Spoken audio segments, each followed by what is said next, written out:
Okay, SPIX. Serial number of the measuring device. Repeat. Serial number of the measuring device. Next. Measure the tube pressure L2.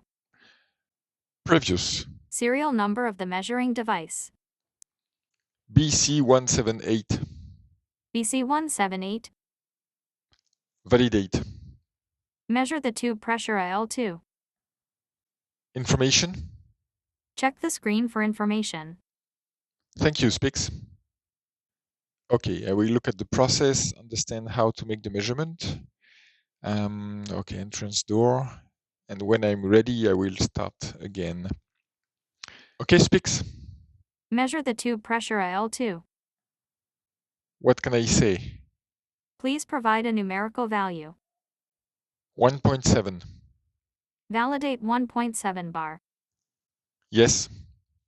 State of tube L2. What can I say?